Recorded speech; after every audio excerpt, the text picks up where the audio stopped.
नमस्कार, मैं हेमंत बघेल आप सभी का बहुत बहुत स्वागत करता हूं अपनी इस YouTube चैनल में। भारत के इतिहास से बार बार पूछे जाने वाले प्रश्नों पर हम लोग चर्चा कर रहे थे और ये जो प्रश्न है CGPSC हो या फिर UGC नेट JRF की एग्जाम हो या फिर किसी भी परीक्षा में जहां पर इतिहास से क्वेश्चन पूछे जाते हैं उनमें बार बार अलग अलग तरीके से पूछे गए हैं। तो मैं टोटल 10 क्वेश्चन लेता हूं और एक एक क्वेश्चन को डिटेल में एक्सप्लेन करता हूं। तो चलिए हम लोग वीडियो को स्टार्ट करते हैं। तो आज का जो पहला क्वेश्चन है वो है सम्राट अशोक के अभिलेख किस स्थान पर नहीं मिला है। तो देखो, जो सम्राट अशोक थे जो कि मौर्य वंश के तीसरे सम्राट थे, उनके जो दादा थे चंद्रगुप्त मौर्य, उन्होंने अपने गुरु चाणक्य के साथ मिलकर के मौर्य वंश की स्थापना की। फिर उनके बेटे हुए बिंदुसार और बिंदुसार के बेटे हुए सम्राट अशोक। तो सम्राट अशोक ने अपने समय में बहुत सारे अभिलेख जारी किए थे। मतलब कि जो सम्राट अशोक था वो भारत का पहला ऐसा शासक था जिसने शिलालेखों के माध्यम से अपनी प्रजा को संदेश दिया। मतलब कि जो अशोक था वो अपनी बात को प्रजा तक पहुंचाने के लिए विभिन्न स्थानों पर, जहां तक उसके साम्राज्य का विस्तार था, वहां उसने शिलालेखों की स्थापना करवाई थी। और भारत के एक बहुत बड़े हिस्से से उसके शिलालेख प्राप्त हुए हैं।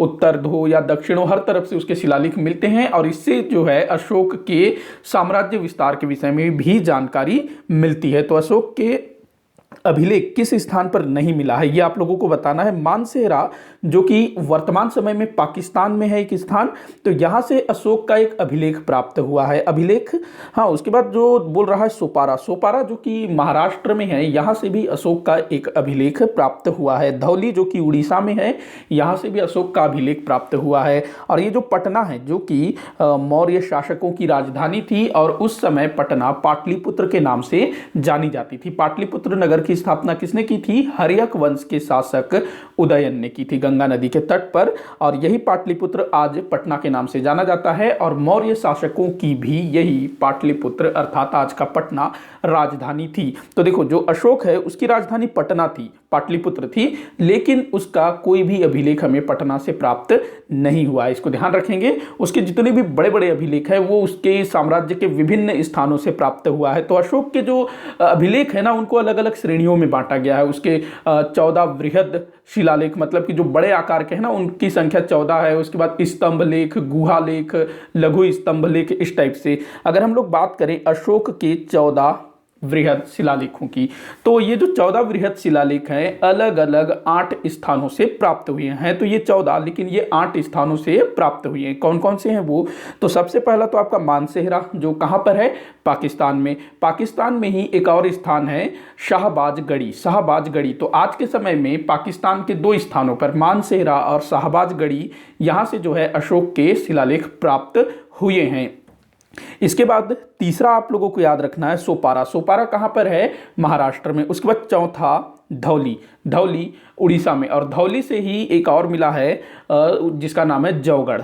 धौली और जौगढ़ ये कहां पर है? उड़ीसा। ये स्थानों के नाम है और स्थानों के नाम पर ही अशोक के अभिलेख या शिलालेखों की पहचान की जाती है कि ये धौली का शिलालेख है, ये जौगढ़ का शिलालेख है, इस टाइप से। इसके बाद जो आंध्र प्रदेश है वहां से प्राप्त हुआ है एर्ररगुड़ी नामक स्थान से, एर्ररगुड़ी। इसके बाद 8वां कालसी कहां पर है? उत्तराखंड में। तो अशोक के 14 शिलालेख इन 8 स्थलों से प्राप्त हुए हैं। तो पूछा जाता है, आप लोग इन 8 के नाम आपको याद रखने हैं। और जो 2 पाकिस्तान में है ना, मानसेहरा और शाहबाजगढ़ी, इनको काफी पूछा गया है। और इनकी अगर हम लिपि की बात करें तो जो भारत में जो 6 स्थल मैंने बताए, उत्तराखंड में कालसी, हाँ, उसके बाद महाराष्ट्र में सोपारा, एक और है गुजरात में गिरनार, उसके बाद उड़ीसा में धौली और जौगढ़, उसके बाद आंध्र प्रदेश में एर्ररगुड़ी। तो ये जो 6 शिलालेख हैं ये ब्राह्मी लिपि में लिखे गए हैं। किस लिपि में? ब्राह्मी लिपि में। और ये जो ब्राह्मी लिपि है ये आपका क्या कहते हैं? ब्राह्मी लिपि ये आपका बाएं से दाएं लिखा जाता था, बाएं से दाएं। तो ये 6 शिलालेख जो भारत से मिले हैं ये सब ब्राह्मी लिपि में लिखे गए हैं।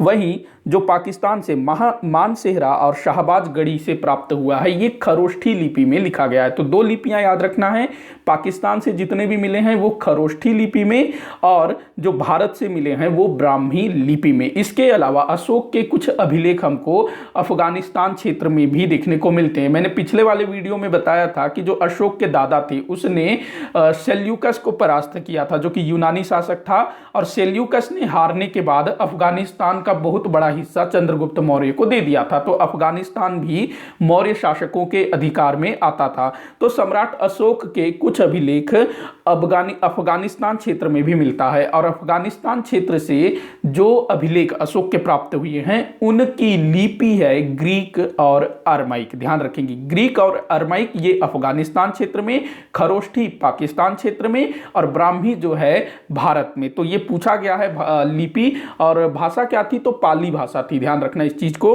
अगर हम लोग बात करें अशोक के स्तंभ लेखों की, तो अशोक के 7 स्तंभ लेख हैं जिनके विषय में अक्सर परीक्षाओं में पूछा जाता है, और ये 7 स्तंभ लेख अलग अलग 6 स्थानों से प्राप्त हुए हैं। तो देख लेते हैं कौन कौन से हैं ये स्तंभ लेख। तो पहला आप लोगों को याद रखना है प्रयाग। प्रयाग से अशोक के 2 स्तंभ लेख प्राप्त हुए हैं। हाँ, तो कहाँ पर थे हम लोग, अशोक के स्तंभ लेख। तो अशोक का जो पहला स्तंभ लेख है वो प्रयाग से प्राप्त हुआ है, और प्रयाग में अशोक के 2 स्तंभ लेख है, मतलब कि जो एक ही स्तंभ लेख है लेकिन उसमें 2 लेख खुदे हुए हैं। तो वो पहला और दूसरा कहाँ पर है, प्रयाग में। उसके बाद जो तीसरा है वो है आपका दिल्ली मेरठ स्तंभ लेख, जो कि दिल्ली के फिरोज शाह कोटला से प्राप्त हुआ है।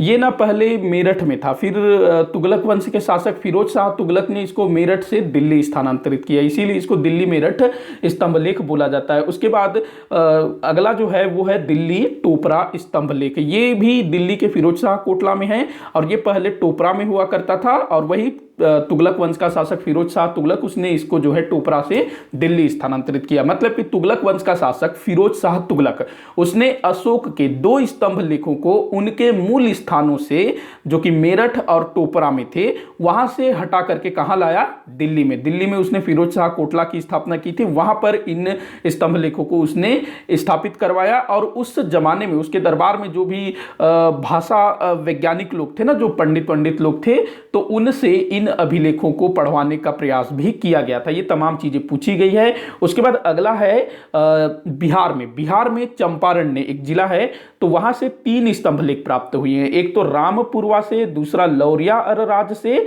और तीसरा लौरिया नंदगढ़ से। तो ये टोटल 7 स्तंभ लेख जो कि अलग अलग 6 स्थानों से प्राप्त हुए हैं, ध्यान रखेंगे। वहीं एक और प्रश्न पूछा जाता है कि वह व्यक्ति कौन था जिसने अशोक के अभिलेखों को खोजा था। तो एक व्यक्ति का नाम याद रखेंगे, टी कैंथलर।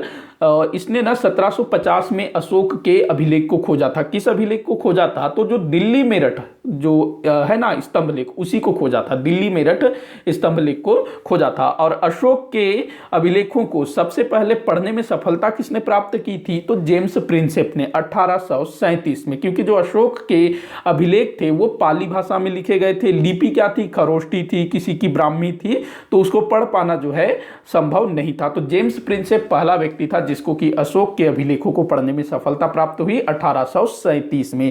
तो ये तमाम चीजें आप लोग ध्यान रखेंगे, अक्सर परीक्षाओं में पूछा जाता है। सम्राट अशोक मोस्ट इंपॉर्टेंट टॉपिक है और इसके अभिलेखों के संदर्भ में अधिकतर पूछा जाता है। आगे बढ़ते हैं, अगला क्वेश्चन देखते हैं। अच्छा, इसका आंसर क्या होना था, पटना। मैंने बताया ना, पटना से प्राप्त नहीं हुआ है। अगला क्वेश्चन है सैंधवकालीन पुरा स्थल जो बंदरगाह है। तो देखो, सैंधवकालीन पुरा स्थल जो बंदरगाह है उसकी आपको पहचान करना है। तो अधिकतर बच्चे लोथल बताएंगे कि लोथल जो है एक बंदरगाह था, जो कि अपना जो गुजरात है वहां पर है, गुजरात में भोगवा नदी के तट पर। यहां से बंदरगाह के साक्ष्य प्राप्त हुए हैं। लेकिन लोथल अकेला बंदरगाह नहीं है जो सैंधवपुरा स्थलों से प्राप्त हुआ हो। मतलब कि सिंधु घाटी सभ्यता के समय में लोथल के अलावा और भी बंदरगाह थे। भाई एक ही बंदरगाह से थोड़ी ना काम चलेगा, और भी तो रहे होंगे ना।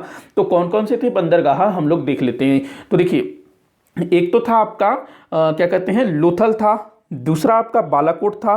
पहला लोथल, दूसरा बालाकोट। और ये जो चहुंदड़ो है ये तो एक उद्योग स्थल था। औद्योगिक स्थल था चहुंदड़ो। उसके बाद ये जो मेघम है ये भी एक आपका बंदरगाह था, और सुतकागेंडोर जो कि बलूचिस्तान में है, सर्वाधिक पश्चिमी पूरा स्थल है ना सुतकागेंडोर, तो ये भी आपका क्या कहते हैं बंदरगाह है। तो ये 4 स्थल लोथल, बालाकोट, मेघम और सुतकागेंडोर ये सब जो है बंदरगाह थे। लोथल कहाँ पर है तो गुजरात में है। बालाकोट ये भी मेरे ख्याल से शायद कहाँ पर है मुझे ध्यान नहीं आ रहा है, माफ़ी चाहूँगा। सुतकागेंडोर ये आपके बलूचिस्तान में है, दास नदी के तट पर अरब सागर के निकट स्थित है। तो ये चारों आपके क्या हैं बंदरगाह हैं। और यही जो चहुंदड़ो है ये आपका क्या है एक उद्योग स्थल था, औद्योगिक स्थल था जो कि सिंधु नदी के तट पर बसा हुआ था, लेकिन ये बंदरगाह नहीं था, ध्यान रखेंगे औद्योगिक स्थल था ये। तो ये 4 जो है आपके क्या है बंदरगाह। इन बंदरगाहों के अलावा और भी बंदरगाह थे, जैसे कि एक सुतका कोह मैं लिख देता हूं क्योंकि नाम थोड़े से अटपटे से हैं। सुतका कोह ये भी एक बंदरगाह था, सुतका कोह भी। इसके बाद प्रभास पट्टनम, प्रभास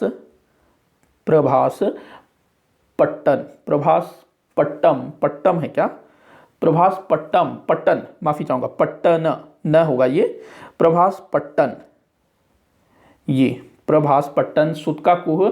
उसके बाद कुंताली एक याद रखेंगे, कुंताली। तो ये 7 स्थल हैं जो कि बंदरगाह हैं।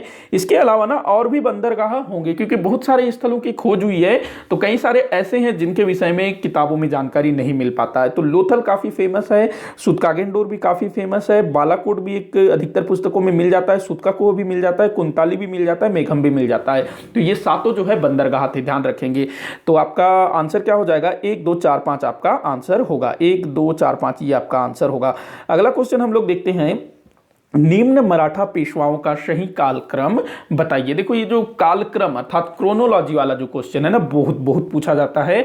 जितने भी प्रमुख राजवंश हुए हैं, प्रमुख जो व्यक्ति हुए हैं जो सीरीज में आते हैं, तो उनके कालक्रम आप लोगों को याद होना बहुत ज़्यादा जरूरी है। तो देख लेते हैं पेशवा कौन थे। सबसे पहले ये हम लोग जान लेते हैं, जो पेशवा होता था ये मराठा जो है ना, मराठा साम्राज्य में छत्रपति के बाद दूसरा सबसे शक्तिशाली व्यक्ति होता था पेशवा। एक तरह से प्रधानमंत्री आप इसको समझ सकते हो। पेशवा के पास बहुत ज्यादा पावर होती थी, और कालांतर में छत्रपति ने अपनी तमाम शक्तियां पेशवा को ही सौंप दी थी, और पेशवाओं ने ही मराठा साम्राज्य का बहुत ज्यादा विस्तार किया था। तो इनका कालक्रम देख लेते हैं। वैसे तो जो पेशवा का पद है इसका सृजन किसने किया था, छत्रपति शिवाजी महाराज ने।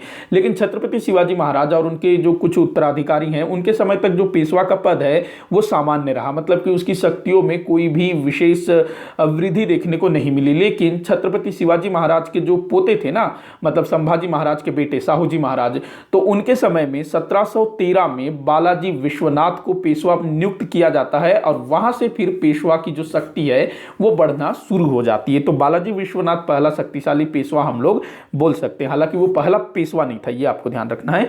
तो देख लेते हैं, इनका क्रम मिला लेते हैं। तो बाजीराव प्रथम की अगर मैं बात करूं तो 1720 से 1720 से 1740 इसका समय था बाजीराव प्रथम का। ये काफ़ी मतलब सबसे प्रसिद्ध पेशवा था, और इसने जो है मराठा साम्राज्य को बहुत ज़्यादा शक्तिशाली बनाया। इसको लड़ाकू पेशवा के नाम से भी जाना जाता है, और इसने जो है दिल्ली पर भी आक्रमण किया था, और इसका बाजीराव मस्तानी के साथ प्रेम प्रसंग भी था, जिसके लिए काफ़ी चर्चे में रहा। उसके बाद बाजीराव द्वितीय, ये कब था तो आपके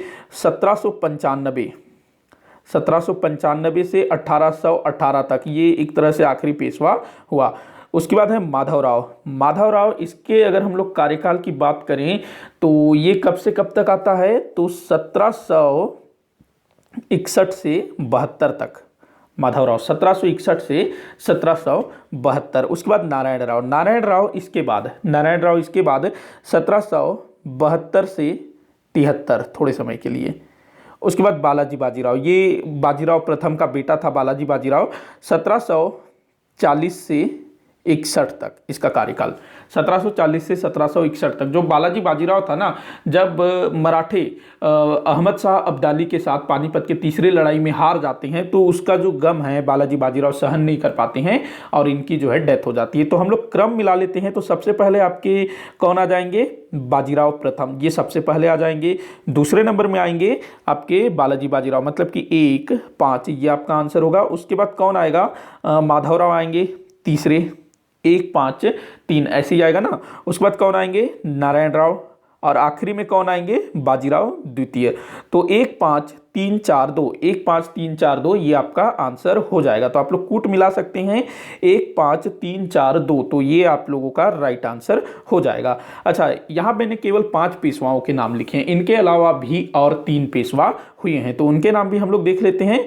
इनका क्रम मैं शुरू से ही बता देता हूं। सबसे पहले बालाजी विश्वनाथ, सबसे पहले पेशवा कौन थे, बालाजी विश्वनाथ, 1713 से 1720 तक। इनके बेटे हुए बाजीराव प्रथम 1720 से 1740, और इनके बेटे हुए बालाजी बाजीराव, जिनका कार्यकाल था 1740 से 1761 तक, और इनके बेटे हुए माधवराव, माधवराव का कार्यकाल था 1761 से 1772। उसके बाद नारायण राव, इनका कार्यकाल था 1772 से 1773। अब देखिए, जो नारायण राव थे ना, इनके बाद एक व्यक्ति का नाम आता है राघोबा। ये जो राघोबा है, ये बाजीराव प्रथम का बेटा था और बालाजी बाजीराव का भाई था। और राघोबा जो है खुद पेशवा बनना चाहता था और थोड़े समय के लिए ये पेशवा बन भी गया था।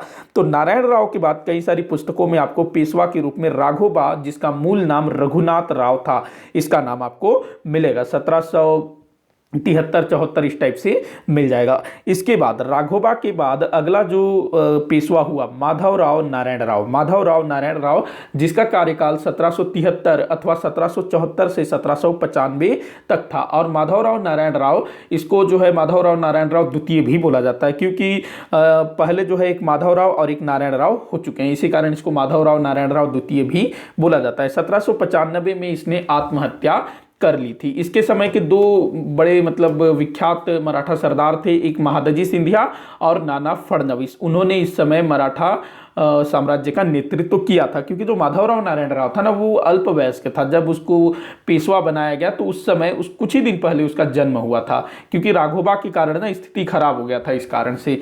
तो माधवराव नारायण राव ये 7वें नंबर का पेशवा हुआ। इसके बाद बाजीराव द्वितीय, बाजीराव द्वितीय ये ना इस राघोबा का बेटा था। राघोबा जो कि खुद पेशवा बनना चाहता था, जो कि कामयाब नहीं हो पाया, तो उसके बेटे बाजीराव द्वितीय वो जो है पेशवा बन जाता है, बनने में कामयाब हो जाता है। 1795 से 1818 तक ये पेशवा रहा बाजीराव द्वितीय। और 1818 में फिर तृतीय आंग्ल मराठा युद्ध होता है, जिसमें मराठे बुरी तरह से हार जाते हैं और जो पेशवा है उस पद को ही समाप्त कर दिया जाता है। और बाजीराव द्वितीय को महाराष्ट्र अर्थात दक्कन से निष्कासित कर दिया जाता है। उत्तर भारत में कानपुर के निकट बिट्ठुर नामक स्थान पर एक छोटी सी जागीर दे दी जाती है बाजीराव द्वितीय को, जहां 1853 में उसकी मृत्यु हो जाती है। तो ये तमाम चीजें आप लोग ध्यान रखेंगे। यहां मैंने मैंने पानीपत का युद्ध बोला क्या, मतलब 1818 में, पानीपत का युद्ध नहीं, 1818 में तृतीय आंग्ल मराठा युद्ध हुआ था। क्या हुआ था, तृतीय आंग्ल मराठा युद्ध, जिसमें मराठे बुरी तरह से हार गए और पेशवा को जो है कानपुर के निकट बिट्ठुर भेज दिया गया। अगर हम लोग बात करें प्रथम आंग्ल मराठा युद्ध की, जो कि 1775 से 1782 तक हुआ था, और इस समय पेशवा कौन थे, तो माधवराव नारायण राव। और द्वितीय आंग्ल मराठा युद्ध ये 1803 से 1806 के बीच हुआ था, इस समय बाजीराव द्वितीय पेशवा थे। इसके बाद तृतीय आंग्ल मराठा युद्ध, जो कि 1817 से 1818 के बीच हुआ था, इस समय भी पेशवा कौन था, बाजीराव द्वितीय। तो बाजीराव द्वितीय के समय 2 आंग्ल मराठा युद्ध लड़े गए थे। तो ये तमाम चीजें आप लोगों को याद रखना है। क्रम मैंने बता दिया था ना, क्या था, 1 2 4 1 5 3, चलो मैंने तो बता दिया, आप लोग मिला लीजिएगा। अब देखते हैं अगला क्वेश्चन, तालीकोटा के युद्ध के संबंध में क्या सही नहीं है। तो तालीकोटा के युद्ध के संबंध में बहुत सारे क्वेश्चन पूछे जाते हैं, तो 3 कथन दिए हुए हैं, पढ़ लेते हैं पहले हम लोग कथनों को। पहला बोल रहा है कि विजयनगर के विरुद्ध बहमनी साम्राज्य से विघटित होकर स्थापित सभी राज्यों ने भाग लिया। अच्छा, हम लोग ना कथन पढ़ने से पहले एक बार थोड़ा सा तालीकोटा के युद्ध के बारे में बता देता हूं। तालीकोटा का युद्ध कब लड़ा गया था, तो 1565 में दक्षिण भारत में लड़ा गया था, विजयनगर साम्राज्य और बहमनी साम्राज्य से टूटकर बने राज्यों के बीच। तो ये 1565 में लड़ा गया था तालीकोटा का युद्ध, और इसमें विजयनगर की हार हुई थी। कहां पर लड़ा गया था, तो तालीकोटा, जो कि विजयनगर साम्राज्य की जो राजधानी थी ना, जिसके अवशेष आज हमको हम्पी जो कर्नाटक में है उसके आसपास मिलते हैं, तो वहीं कहीं तालीकोटा है, और वहीं पर यह युद्ध हुआ था। बन्नीहट्टी का युद्ध भी इसको बोला जाता है, इसके अलावा राक्षसी तगड़ी का भी युद्ध बोला जाता है। तो बोल रहा है कि विजयनगर के विरुद्ध बहमनी साम्राज्य से विघटित होकर स्थापित सभी राज्यों ने भाग लिया, सभी राज्यों ने बोल रहा है। देखो, बहमनी साम्राज्य जिसकी स्थापना कब हुई थी, तो 1947 में इसकी स्थापना हुई थी ना, जिस समय दिल्ली सल्तनत का शासक कौन था? मोहम्मद बिन तुगलक। मोहम्मद बिन तुगलक, तुगलक वंश का शासक था, जिसको पागल सुल्तान भी बोला जाता था। तो इसी के समय में दक्षिण भारत में बहमनी साम्राज्य, और बहमनी साम्राज्य से कुछ वर्ष पहले 1336 में विजयनगर साम्राज्य की स्थापना हुई थी। और इन दोनों साम्राज्यों की स्थापना के समय से ही दोनों आपस में लड़ते रहते थे, क्योंकि दोनों की सीमाएं जो है आपस में एक दूसरे को स्पर्श करती थी, तो जाहिर सी बात है संघर्ष होगा ही होगा। तो जब बहमनी साम्राज्य एकजुट था तब भी दोनों के बीच लड़ाई हुई, और जब बहमनी साम्राज्य टूट करके 5 अलग अलग राज्यों में बंट गया तब भी विजयनगर साम्राज्य का इन 5 राज्यों के साथ विवाद होता रहता था। और इस विवाद का अंतिम परिणाम क्या निकला? तालीकोटा का युद्ध 1565।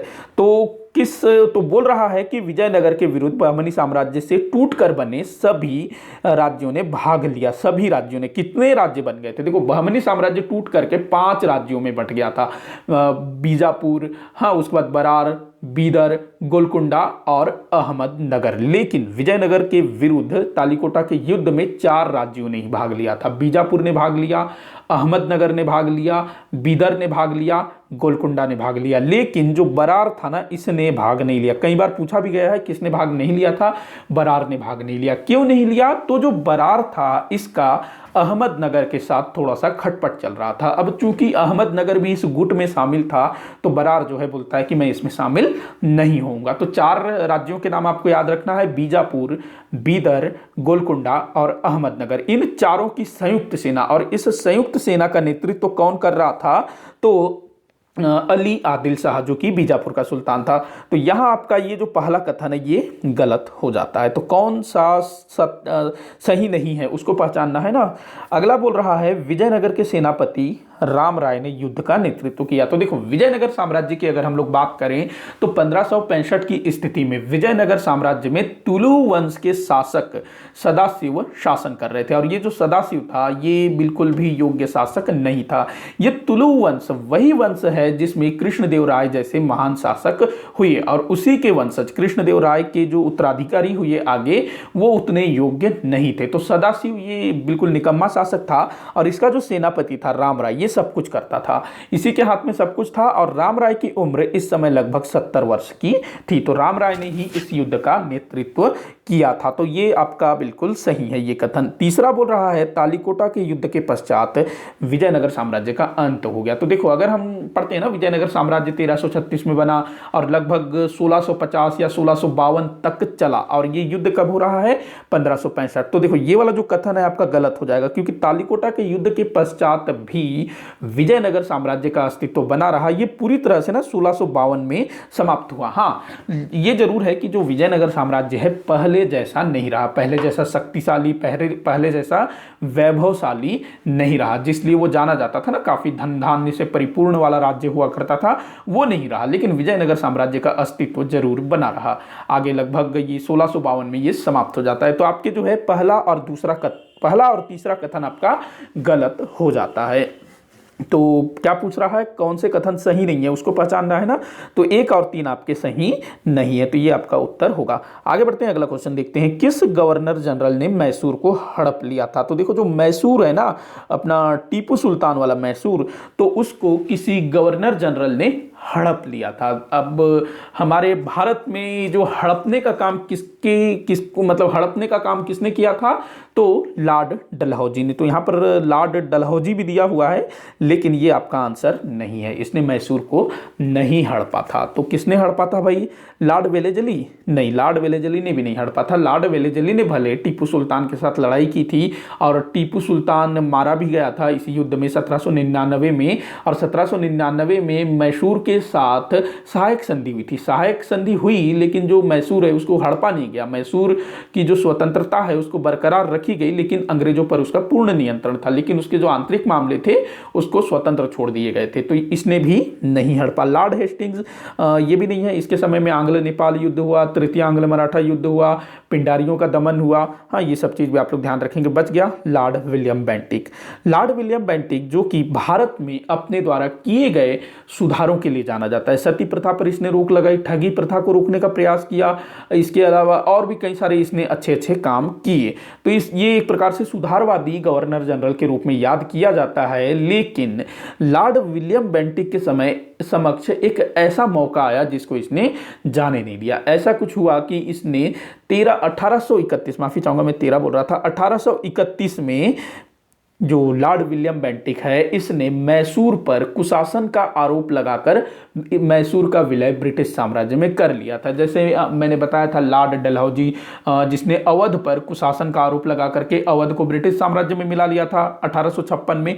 तो ठीक वैसा ही कुछ लॉर्ड विलियम बेंटिक ने मैसूर के साथ किया था कि भाई तुम जो है ढंग से शासन नहीं कर पा रहे हो, तुम्हारे रहते तुम्हारे यहाँ कुशासन हो रहा है, तो तुम अच्छे से शासन नहीं चला पा रहे हो, तुम्हारे राज्य को हम ब्रिटिश साम्राज्य में मिला रहे हैं। तो इसने जो है मैसूर पर कुशासन का आरोप लगा करके मैसूर को ब्रिटिश ईस्ट इंडिया कंपनी के क्षेत्र में मिला लिया। कब? 1831 में। और आगे चल करके लॉर्ड रिपन ये अपना भारत का वायसराय बनकर के आया, क्योंकि 1858 के बाद गवर्नर जनरल का जो पद है उसको वायसराय बना दिया गया। तो लॉर्ड रिपन जब ये भारत का वायसराय बनकर के आता है तो इसने क्या किया, मैसूर को उसके पुराने राज परिवार के वंशजों को सौंप दिया। मतलब कि 1831 में लॉर्ड विलियम बेंटिक ने मैसूर को जिस राजवंश से छीना था, देखो हम लोग पीछे चलते हैं थोड़ा सा, लॉर्ड वेलेजली ने 1799 में क्या किया, टीपू सुल्तान को मार दिया और यहां पर मैसूर में वाडियार वंश के एक बालक कृष्णा राव, उसको जो है मैसूर का शासक बना दिया। ये वाडियार वंश कौन था? तो जो हैदर अली था जिसने मैसूर राज्य की स्थापना की थी, तो वो इसी वाडियार वंश से ही सत्ता प्राप्त किया था। पहले यहां पर वाडियार वंश का शासन चलता था हैदर अली से पहले। फिर हैदर अली ने क्या किया, वाडियार वंश जब कमजोर होने लगा तो उसने जो है वाडियार वंश से सत्ता छीन लिया और खुद वहां पर अपना सत्ता स्थापित कर लिया। और बाद में फिर हैदर अली का बेटा टीपू सुल्तान 1799 में मारा जाता है। तो फिर से वेलेजली क्या करता है, वाडियार वंश के एक बच्चे को, क्योंकि वो किसी बड़े को तो नहीं देगा ना, बड़े को देगा तो फिर बड़ा चालाक निकल जाएगा, तो इसी कारण से उसने वाडियार वंश के एक बच्चे को जिसका नाम था कृष्णा राव, उसको जो है मैसूर का शासक बना दिया। तो विलियम बेंटिक के समय वाडियार वंश के लोग ही यहां पर शासन कर रहे थे। तो उन्हीं वाडियार वंश के लोगों को पर कुशासन का आरोप लगा करके 1831 में मैसूर को हड़प लिया गया। और बाद में जब लॉर्ड रिपन भारत का वायसराय बनकर के आता है तो लॉर्ड रिपन ने क्या किया, वाडियार वंश के ही जो वंशज थे तो उनको उसने जो है मैसूर वापस लौटा दिया। ध्यान रखेंगे मैसूर कुछ समय के लिए सीधे ब्रिटिश साम्राज्य में मिला लिया गया था, लेकिन बाद में फिर से लॉर्ड रिपन के समय में मैसूर जो है वापस वाडियार वंश के लोगों को सौंप दिया गया। तो ये अपने आप में एक काफ़ी इंटरेस्टिंग चीज़ है। और मैं माफ़ी चाहूँगा कि जब मैं लॉर्ड विलियम बेंटिक के बारे में पढ़ा रहा था तो उस टाइम पर मैंने इस वाली चीज़ को नहीं बताया था, तो आप लोग इस चीज को ना उसमें ऐड कर लीजिएगा। तो इसका आंसर क्या हो जाएगा, लॉर्ड विलियम बेंटिक का। आगे बढ़ते हैं, अगला क्वेश्चन देखते हैं। Indian society of oriental art की स्थापना किसने की थी? ये कोई कला से संबंधित कोई संस्था थी, तो इसकी स्थापना बंगाल में हुई थी। तो किसने इसकी स्थापना की थी ये आप लोगों को बताना है। तो सारे टैगोर हैं, देवेंद्रनाथ टैगोर जो कि अपने क्या कहते हैं रविंद्रनाथ टैगोर जी के पिता थे। और ये क्या कहते हैं हिंदू कॉलेज जो अपने क्या राजा राम मोहन रॉय ने जो स्थापित की थी ना 1818 में, तो उसी से इन्होंने शिक्षा प्राप्त की थी देवेंद्रनाथ टैगोर ने। और इन्होंने शायद एक देव समाज नामक संस्था भी स्थापित की थी, ब्रह्म समाज से भी ये जुड़े रहे, मतलब काफी बुद्धिजीवी वर्ग के व्यक्ति थे देवेंद्रनाथ टैगोर। और देवेंद्रनाथ टैगोर के ही पुत्र थे रविंद्रनाथ टैगोर जो कि साहित्यकार थे, चित्रकार थे। और इनकी एक रचना गीतांजलि, जिसके लिए रविंद्रनाथ टैगोर जी को क्या मिला था, नोबेल प्राइज मिला था। बांग्ला में लिखा गया है ना, कविता संग्रह है गीतांजलि। तो ये 1913 में इनको साहित्य का नोबेल पुरस्कार प्राप्त हुआ। हमारे भारत के पहले नोबेल पुरस्कार विजेता रविंद्रनाथ टैगोर जी। इसके अलावा रविंद्रनाथ टैगोर जी ने 2 देशों के राष्ट्र गान की रचना की है, एक तो हमारे जनगण मन और दूसरा बांग्लादेश के आमार सोनार बांग्ला। तो ये भी अपने आप में बहुत बड़ी बात है। उसके बाद दिया हुआ है अवनींद्रनाथ टैगोर, ये एक चित्रकार थे। सत्येंद्रनाथ टैगोर ये रविंद्रनाथ टैगोर जी के भाई थे। और सत्येंद्रनाथ टैगोर ना भारत के पहले ICS मतलब जो इंडियन सिविल सर्विस को ज्वाइन करने वाले पहले व्यक्ति थे। सिविल सेवा का परीक्षा होता था ना, काफ़ी टफ होता था, बहुत मुश्किल होता था। अंग्रेज उसको ऐसे बना के रख दिए थे कि कोई भी व्यक्ति जो है उसको पास नहीं कर सके, लेकिन जो अपने सत्येंद्रनाथ टैगोर थे ना, इन्होंने उसको पास करके दिखा दिया, मतलब दिखा दिया कि भारतीय भी इस परीक्षा को पास कर सकते हैं, तो इन्होंने दिखाया। तो आप लोगों को याद रखना है कि सत्येंद्रनाथ टैगोर पहले भारतीय सिविल से जो सिविल सर्विस परीक्षा है उसको इन्होंने पास किया था, पहले भारतीय थे।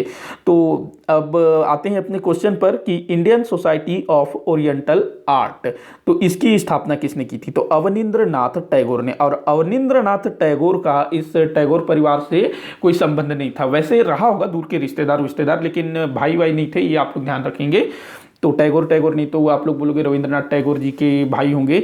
अगर मैं बात करूं रविंद्रनाथ टैगोर के भाइयों की, तो एक का नाम था द्विजेंद्र नाथ, जो कि एक दार्शनिक थे, साथ ही साथ कवि थे। इसके अलावा ज्योतिरिंद्र नाथ जो उसके बाद फिर एक और जो संगीतकार थे, ज्योतिरिंद्र नाथ संगीतकार नाटककार थे, और ये सत्येंद्रनाथ टैगोर, तो ये भाई थे और देवेंद्रनाथ टैगोर इनके पिता थे। तो जो अवनींद्रनाथ टैगोर थे ना, ये एक चित्रकार थे, और ऐसा जानकारी मिलता है कि रविंद्रनाथ टैगोर जब चित्रकार के क्षेत्र में या साहित्य के क्षेत्र में उतने प्रसिद्ध नहीं थे, उतने विख्यात नहीं थे, तो अवनींद्रनाथ टैगोर उस समय भारत के अलावा पूरे यूरोप में जाने जाते थे अपने काम के लिए, अपने चित्रकला के लिए। और ऐसा कहा जाता है कि जो रविंद्रनाथ टैगोर को गीतांजलि के लिए जो नोबेल प्राइज मिली ना, तो गीतांजलि को अंग्रेजी भाषा में अनुवादित करने के लिए अवनींद्रनाथ टैगोर ने ही सिफारिश की थी। मतलब इन्होंने ही सुझाया था कि ये जो गीतांजलि है काफ़ी अच्छी रचना है, तो अंग्रेजों को सुझाया होगा कि आप लोग इसका अंग्रेजी में ट्रांसलेट करवाओ, काफ़ी मतलब आप लोगों को भी पसंद आएगा, ऐसा इन्होंने सुझाव दिया था।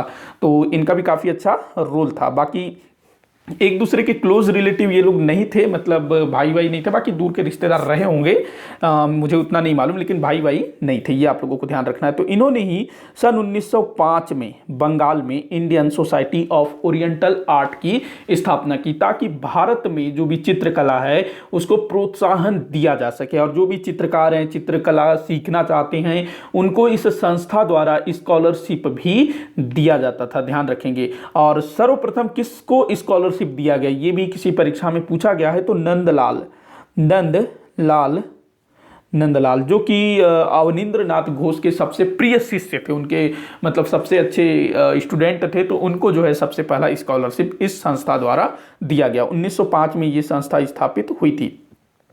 आगे बढ़ते हैं, अगला क्वेश्चन देखते हैं, किसे सीमांत गांधी के नाम से जाना जाता है? बहुत बार पूछा गया क्वेश्चन है। तो देखो मोहनदास करमचंद गांधी, तो ये तो भाई गांधी है ना, इनको क्यों बोला जाएगा सीमांत गांधी? इन्हीं के कारण तो दूसरों को बोला जाता है ना फला स्थान के गांधी, जैसे कि हमारे छत्तीसगढ़ में पंडित सुंदरलाल शर्मा जी को कहा जाता है छत्तीसगढ़ का गांधी। हाँ, उसके अलावा डॉक्टर राजेंद्र प्रसाद को बिहार का गांधी बोला जाता है। अपने जो नेल्सन मंडेला है, इनको अफ्रीका का गांधी बोला जाता है। तो वैसे ही सीमांत गांधी ये बोला जाता है खान अब्दुल गफ्फार खां को। अब ये जो सीमांत गांधी हैं क्यों कहा जाता है, तो देखो जो खान अब्दुल गफ्फार खां थे ना, आज का जो पाकिस्तान है, पाकिस्तान का जो पश्चिमी भाग जो अफगानिस्तान से लगता है, वो दक्षिण पश्चिम सीमा प्रांत के नाम से जाना जाता है। पाकिस्तान में एक प्रांत है, तो इसी को जो है उस समय भी सीमांत प्रांत बोला जाता था। सीमांत मतलब सीमा का अंत, जहां सीमा का अंत होता हो, और वहां से ये थे खान अब्दुल गफ्फार खां। और ये जो है गांधी जी के विचारों, गांधी जी के सिद्धांतों से बड़े प्रभावित थे। गांधी जी के जो अहिंसा, सत्याग्रह, और उस चीज को इन्होंने अपने क्षेत्र में प्रयोग किया। मतलब महात्मा गांधी जी के जो विचार थे, जो सिद्धांत थे, उसको अपने क्षेत्र में लागू किया, और महात्मा गांधी जी जो भी आंदोलन चलाते थे उसको अपने यहाँ करते थे। जैसे कि हमारे छत्तीसगढ़ में भी होता था ना, जब महात्मा गांधी असहयोग आंदोलन चलाते थे, लोगों को कहते थे कि आप जो है अदालतों का त्याग करो, सरकारी विद्यालयों का त्याग करो, सरकारी दफ्तरों का त्याग करो, टैक्स मत दो, जो उपाधि दी गई है उसको वापस करो, अंग्रेजों का विरोध करो, विदेशी वस्त्रों का विरोध करो, इस टाइप से। तो वो चीज हमारे छत्तीसगढ़ में भी होती थी। यहाँ के जो नेता थे, जो महात्मा गांधी जी के सिद्धांतों को, विचारों से प्रभावित थे, वो लोग उस चीज को यहाँ भी करते थे। तो ठीक वैसे ही खान अब्दुल गफ्फार खां ये महात्मा गांधी जी से बहुत ज्यादा प्रभावित थे, और महात्मा गांधी जी के जितने भी विचार थे, जितने भी काम थे, वो अपने यहाँ करवाते थे। इन्होंने ना 1930 में जो सविनय अवज्ञा आंदोलन था, उस समय भी इन्होंने काफ़ी कुछ किया था। और इनके द्वारा एक दल बनाया गया था जिसको लाल कुर्ती दल बोला जाता था। क्या बोलते थे? लाल कुर्ती दल। लाल कुर्ती दल। तो ये क्या था लाल कुर्ती दल? दरअसल क्या था कि जो खान अब्दुल गफ्फार खां और उनके जो समर्थक थे वो लाल कुर्ता पहना करते थे, इसी कारण से इनके ग्रुप को ना लाल कुर्ती दल बोला जाता था। तो ये भी कई बार पूछा गया है। और इन्हीं को सीमांत गांधी बोला जाता है। और भारत की स्वतंत्रता के पश्चात जो भारत रत्न दिए जाने की जो प्रथा शुरू की गई ना, तो भारत रत्न जो कि हमारे भारत का सबसे बड़ा सम्मान है, तो वो दो विदेशियों को प्राप्त हुआ है, एक तो नेल्सन मंडेला को और दूसरे इन्हीं खान अब्दुल गफ्फार खां को। तो ये भी आप लोगों को ध्यान रखना है, भारत रत्न से ये सम्मानित है। बाकी जो मोहम्मद अली जिन्ना है, ये जो है मतलब मुस्लिम लीग के नेता थे। शुरुआत में हिंदू मुस्लिम एकता के पक्षधर थे, लेकिन बाद में जो है इनका झुकाव खाली मुसलमानों की तरफ हो गया। मुसलमानों के हित को ये देखने लगे, मतलब अंग्रेजों ने इनको पूरी तरह से ना बरगला दिया था, इनका पूरा ब्रेन वॉश करके रख दिया था। मतलब सोचो, जो व्यक्ति पहले हिंदू मुस्लिम एकता चिल्ला रहा है, वही बाद में जो है पाकिस्तान पाकिस्तान चिल्लाने लगे। मतलब अंग्रेजों ने ऐसे लोगों का ब्रेन वॉश किया। आगे बढ़ते हैं, अगला क्वेश्चन देखते हैं। अगला क्वेश्चन है, पाल शासक देवपाल के दरबार में किस देश के शासक द्वारा अपना दूत भेजकर नालंदा में बौद्ध विहार बनाने की अनुमति मांगी थी? तो देखो, पाल शासक, पाल जो कि अपने बंगाल क्षेत्र में शासन करते थे ना, तो कोई पाल शासक था जिसका नाम था देवपाल। तो देवपाल के दरबार में किसी दूसरे देश, अब उस समय ना भारत के दूसरे राज्यों को भी दूसरे देश बोला जाता था, लेकिन अगर हम ऑप्शंस में देखें तो भारत के बाहर के देशों के नाम दिया हुआ है, श्रीलंका, जावा, चीन, तिब्बत। तो किसी दूसरे देश के शासक द्वारा अपना दूत भेजा गया था। और नालंदा में जहाँ पर प्रसिद्ध विश्वविद्यालय है ना, जिसकी स्थापना गुप्त वंश के शासक कुमार गुप्त द्वारा की गई है, ऐसा कहा जाता है, तो उसी नालंदा में बौद्ध विहार बनाने की अनुमति मांगी गई थी। तो किस देश के राजा ने भेजा था? तो बहुत इंपॉर्टेंट है और बहुत सारे बच्चे इस चीज़ को जानते नहीं हैं। तो जावा या फिर जावा के स्थान पर ना इंडोनेशिया भी दे सकता है। जावा के स्थान पर इंडोनेशिया भी दे सकता है, आप लोग ध्यान रखेंगे, क्योंकि जो जावा है वो इंडोनेशिया के अंतर्गत आता है। तो जावा का शासक था जिसने देवपाल के यहाँ अपना दूत भेजा था। अच्छा, इनका जो वंश था, जो इंडोनेशिया जावा में शासन करते थे, शैलेंद्र। कौन सा वंश था? शैलेंद्र। ध्यान रखेंगे, राजा का नाम नहीं है, वंश, शैलेंद्र वंश ये था। और शैलेंद्र वंश का राजा था बालपुत्र देव। क्या नाम था? बालपुत्र देव, जिसका शासनकाल 833 से 850 के बीच मिलता है। 833 से 850 के बीच इसका शासनकाल मिलता है। बालपुत्र देव जो कि जावा में शैलेंद्र वंश का शासक था। तो बालपुत्र देव ने ही अपना एक दूत, इसको हम लोग बोल सकते हैं 9वीं शताब्दी बोल देंगे ना, 833 से 850 इसका शासनकाल है, तो उसी बीच भेजा होगा। तो 9वीं शताब्दी में पाल शासक देवपाल के दरबार में अपना एक दूत भेजा और बोला कि भाई मुझको जो है नालंदा में एक बौद्ध विहार बनवाना है, आप अनुमति दो, और इस जो बौद्ध विहार बनेगा उसके खर्चे के लिए आप जो है 5 गांव भी दीजिए। इस टाइप का वो अनुमति मांगता है। और जो देवपाल है वो इस चीज से बड़ा खुश होता है और ठीक है मैं अनुमति देता हूं, और वो जो है बनाने की अनुमति दे देता है और 5 गांव दान भी देता है। कौन? देवपाल अपनी तरफ से। तो ये चीज भी ध्यान रखेंगे, 5 गांव दान में दिया था। किसने दिया था? तो देवपाल ने। अनुमति किसने मांगा था? तो बालपुत्र देव जो कि शैलेंद्र वंश का शासक था, शैलेंद्र वंश का शासक था। कहां का? तो जावा का। अच्छा, यहीं पर जावा में, मतलब कि इंडोनेशिया में एक बौद्ध मंदिर है, बोरोबुदुर मंदिर। आप लोगों ने सुना होगा बोरोबुदुर या बोरोबुदुर, बोदुर बोलते हैं कि बोडुर, तो बोरोबुदुर मंदिर। तो ये जो बोरोबुदुर मंदिर है इन्हीं शैलेंद्र शासकों द्वारा बनवाया गया है। ये भी पूछा गया है, ध्यान रखेंगे, शैलेंद्र शासकों ने ही बोरोबुदुर मंदिर का निर्माण करवाया। और ये जो बोरोबुदुर मंदिर है ये बौद्ध धर्म के महायान शाखा से संबंधित है। और ये जो शैलेंद्र शासक थे ये बौद्ध धर्म के महायान शाखा को मानते थे। तो सोचिए आप लोग, उस समय ये जो भारतीय संस्कृति, क्योंकि बौद्ध धर्म भारत से ही निकला था ना, और इनका जो नाम देखो शैलेंद्र, बालपुत्र देव, तो ये सब जो है भारतीय संस्कृति की ही एक निशानी है। तो ये जो भारतीय संस्कृति है उस समय इस तरफ जो दक्षिण पूर्व के जो द्वीप थे वहां पर भी फैल गया था। तो आप लोग ये चीज को याद रखेंगे, काफी मतलब इंपॉर्टेंट है, पूछा जा सकता है। और ये वाला जो क्वेश्चन है ना, यूजीसी नेट का जो एग्जाम होता है ना, उसमें इस टाइप के क्वेश्चन बहुत पूछे जाते हैं। और जो यूजीसी नेट का जो स्टूडेंट होगा उसको ये मालूम होना बिल्कुल जरूरी है। बाकी दूसरे एग्जाम्स में भी पूछे जाने की संभावना बनती है। पूछा जाता है कि बोरोबुदुर मंदिर कहाँ है, किन शासकों ने बनवाया था, इस टाइप से। अच्छा, मुझे एक और चीज याद आ रही है कि समुद्रगुप्त के टाइम पर है, बोध गया में, जो बोध गया है ना जहां पर गौतम बुद्ध जी को ज्ञान की प्राप्ति हुई थी, तो बोध गया में श्रीलंका के शासक मेघवर्मन ने एक बौद्ध विहार बनवाने की अनुमति मांगी थी। तो वो श्रीलंका का शासक था मेघवर्मन। तो इस चीज को भी आप लोग ध्यान में रखिएगा। आगे बढ़ते हैं, अगला क्वेश्चन देखते हैं। गौतम बुद्ध जी को किस पुराण में विष्णु का अवतार बताया गया है? तो ये भी अपने आप में काफी मतलब इंपॉर्टेंट क्वेश्चन है। तो गौतम बुद्ध जी को किस पुराण में विष्णु का अवतार माना गया है? तो देखो, जो विष्णु जी है, कहा जाता है कि इनके 10 अवतार हैं और अभी तक इनके 9 अवतार हो चुके हैं, और उन्हीं 10 में से एक आपका बुद्ध को भी माना जाता है कुछ पुराणों में। और इनका जो 10वां अवतार है कल्कि, वो जो है अभी कलयुग में जन्म लेना बाकी है। मतलब अभी कुछ वर्षों बाद, मतलब कब अवतार लेंगे विष्णु जी नहीं पता। ऐसा बोला गया है कि जो कल्कि है वो कलयुग में ही अवतार लेंगे, जो कि विष्णु जी का 10वां अवतार होगा। तो हम लोग देखते हैं कि गौतम बुद्ध जी को किस पुराण में विष्णु का अवतार बताया गया है।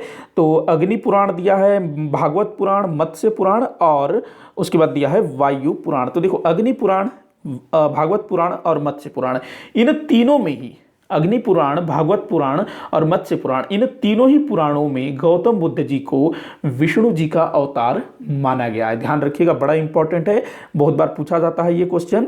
और वायु पुराण में ऐसा कुछ भी नहीं बोला गया है। तो आपका जो आंसर 1 2 3 हो जाएगा, 1 2 3 ये वाला आपका राइट आंसर होगा।